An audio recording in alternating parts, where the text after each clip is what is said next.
Oui, on dit souvent, et les philosophes, quand ils commencent un cours de philosophie, commencent souvent par dire que la question qu'est-ce que, la question de l'être, est la question inaugurale de la philosophie.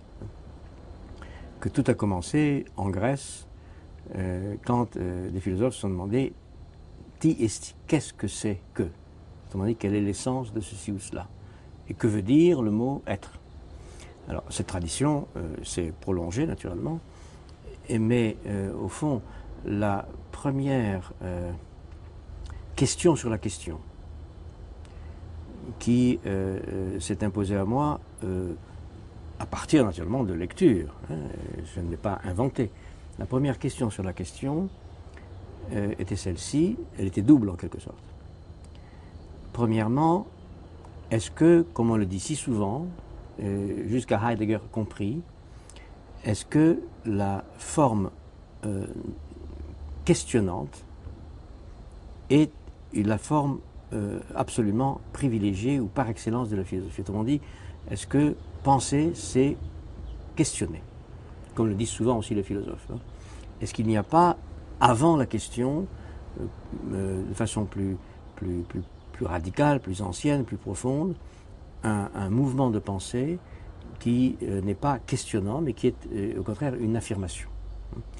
Alors ça, c'est la première question sur la question qui s'est imposée à moi. Et ensuite, à supposer même que la première question de la philosophie concerne l'être, qu'est-ce que c'est, qu'est-ce que l'être, qu'est-ce que l'essence de ceci ou cela, que veut dire le mot être, est-ce qu'il n'y a pas un présupposé dans la façon dont on comprend l'être?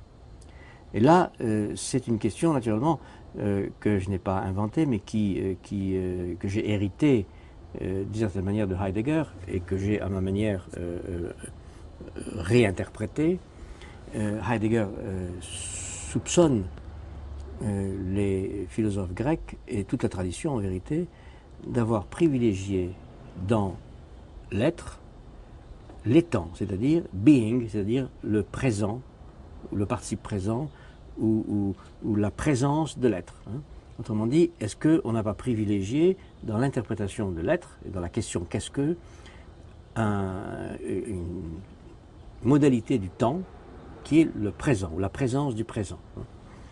Et dès lors qu'on soupçonne ce privilège de la présence du présent, ou ce privilège qui consiste à interpréter l'être d'abord comme la présence du présent, et donc le maintenant, est-ce qu'il n'y a pas beaucoup de graves conséquences qui suivent ce désir de présence, ce désir d'interpréter l'être comme présent?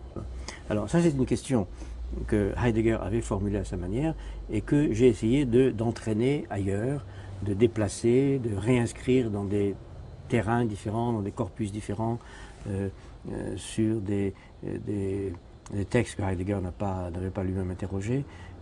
Donc la question revient à celle de la présence. C'est tout ce que j'ai essayé d'écrire sur la trace, sur l'écriture, qui est justement la condition non présente de la présence. C'est que pour avoir accès à de la présence comme telle, à de l'être comme présence, il faut l'expérience de ce que j'appelle la trace, c'est-à-dire le rapport à autre chose, à l'autre, et quelquefois même à l'autre que l'être. L'autre passé, l'autre futur, l'autre en général, autrui, mais un autre qui ne se donne jamais sous la forme du présent ou de la présence.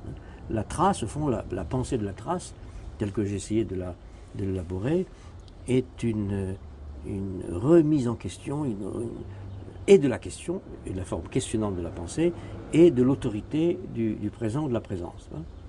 Et donc c'est ça mon explication avec la philosophie, mon débat avec l'histoire de la philosophie, c'est un débat avec l'autorité de la question, du geste questionnant.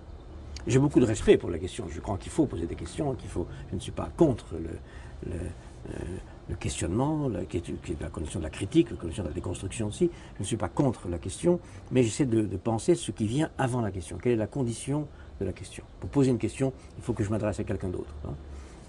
La question peut être très violente quelquefois, mais même les questions innocentes supposent une affirmation première, c'est-à-dire que je veuille parler à quelqu'un d'autre, que je m'adresse à quelqu'un, hein, et que je dise il vaut mieux parler que de ne pas parler, il vaut mieux se rapporter à l'autre que de ne pas se rapporter à l'autre, et donc j'affirme une sorte de oui, d'acquiescement antérieur, mais je dis antérieur entre guillemets parce que ce n'est pas une question de temps, hein, mais en tout cas préalable du point de vue de l'ordre de la pensée, préalable à la question, au questionnement. Hein.